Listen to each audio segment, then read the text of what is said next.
amalan apa yang bisa saya lakukan buat diri sendiri dan orang tua yang telah meninggal agar diringankan atau dijauh dari azab kubur? Apakah azab kubur itu kekal buat kaum muslimin? Sebenarnya bukan hanya meringankan, bisa dihilangkan azab kubur itu. Kalau seseorang anak misalnya sering beristighfar kepada Allah untuk orang tuanya, dia sering beristighfar, ya Allah ampunilah kedua orang tuaku, seperti doa yang masyhur Allah ajarkan, Rabbi ghfirli wali walidayya. Doa ini pada saat mereka hidup atau mereka meninggal. Bukan mustahil karena seringnya orang mendoakan, maka dosa-dosanya diampuni oleh Allah. Dan kalau dosanya sudah bersih karena istighfar anaknya, maka bisa saja dia selamat dari azab kubur, gak diazab lagi, gitu kan. Kalau dia hanya sekedar mendoakan beberapa kali dan memang kadar dosanya belum bersih, maka azab kubur akan datang, tapi pasti memang meringankan. Cuman saya bahasakan bisa saja hilang, bisa saja hilang.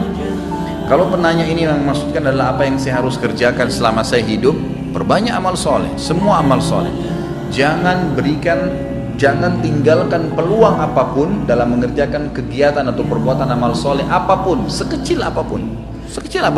Apa saja, senyum dengan muslim, bersedekah dengan 1.000 rupiah, apa saja yang kebetulan Allah sedang mudahkan di depan mata kita, jangan disia-siakan, kerjakan semuanya.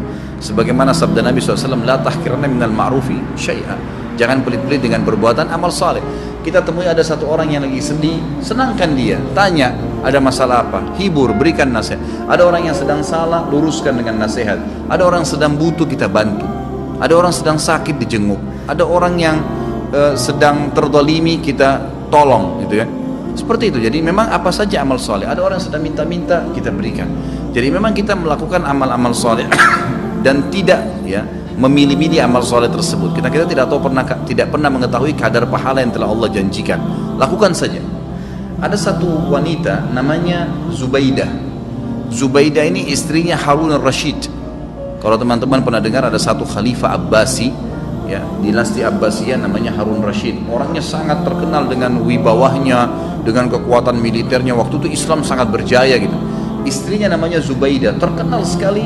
Zubaidah ini suka bersedekah sampai sekarang kalau Bapak Ibu sekalian lagi melewatin antara Arafah ke Muzdalifah, itu ada seperti benteng bangunan lama gitu, cukup panjang berapa kilometer, itu dibangun oleh Zubaidah untuk memberikan minum jemaah haji karena sukanya beramal saleh gitu.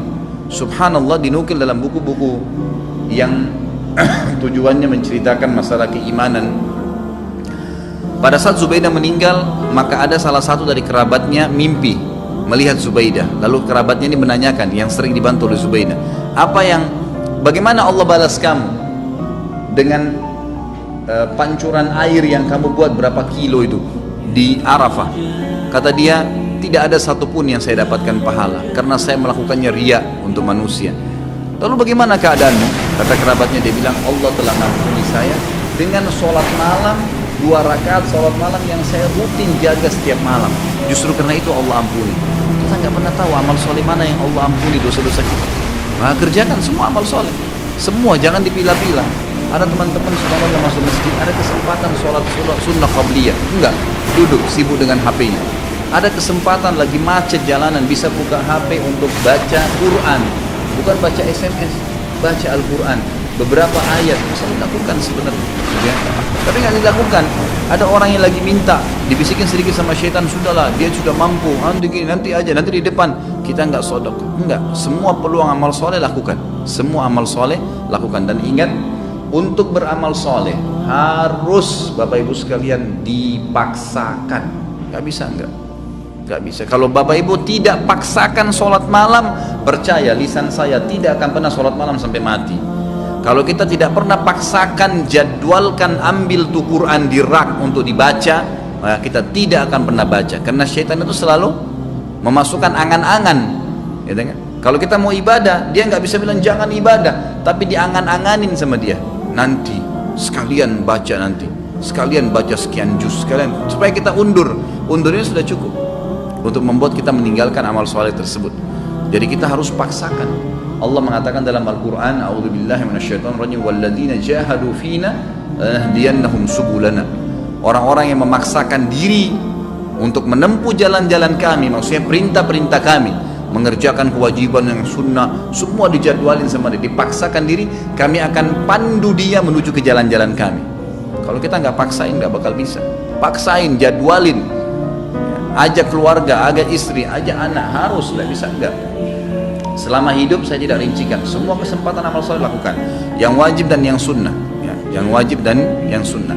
Kalau kerabat kita yang sudah meninggal, ada beberapa amal soleh yang bisa kita sampaikan untuk mereka. Yang pertama itu adalah memperbanyak istighfar, bertaubat, ya, mengatakan ya Allah ampunilah, ya Allah rahmatilah.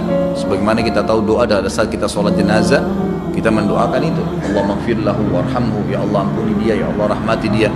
Tadi doa Rabbi ghafirli wali walidayya untuk orang tua, itu juga termasuk minta agar diampuni. Allah maghfirlil muslimina wal muslimat, itu untuk orang hidup dan mati kita bisa doakan istighfar. Ini sangat besar manfaatnya. Ada juga dalam hadis Bukhari dijelaskan akan datang nanti seseorang pada hari kiamat dikasih pahala bergunung-gunung. Jadi ternyata orang ini amal solehnya sudah banyak dan dia selamat dari azab kubur karena amal solehnya banyak, dosanya bisa dikatakan tidak ada atau sedikit sekali. Di hari kiamat dikasih pahala bergunung-gunung. Lalu dia berkata kepada para malaikat, dari mana?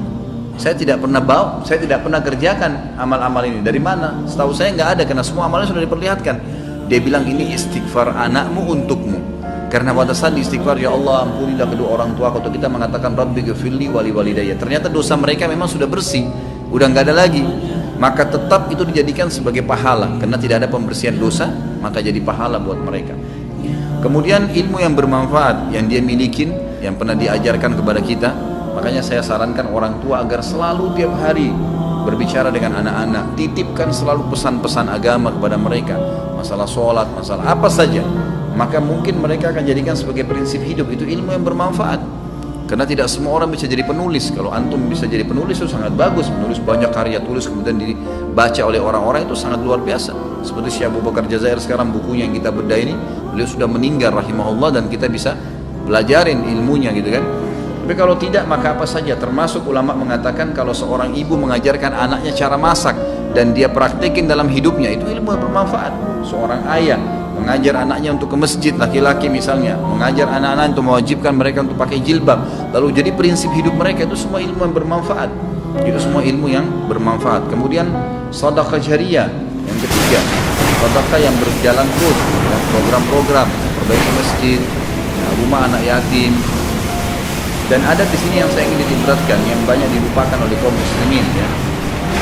Kita masih jarang sekali berpikir untuk membiayai para dai-dai dan ulama-ulama kita. Ada tulisan buku yang insya Allah juga sudah saya tulis, ya, dan insya Allah saya terus akan penuhi poin-poinnya. Saya tujuannya itu wahai muslim muliakanlah ulama. Kita kadang-kadang berpikir atau belum berpikir, ya, kalau bertemu antara seorang alim ulama, memang dia sangat luar biasa ilmunya. Bertemu antara dia, kata ulama, ini pendapat para ulama, seorang alim bertemu dengan seorang fakir miskin, tapi si alim juga ini kehidupannya pas-pasan, yang mana didahulukan? Kata para ulama, si alim yang didahulukan dari si fakir miskin.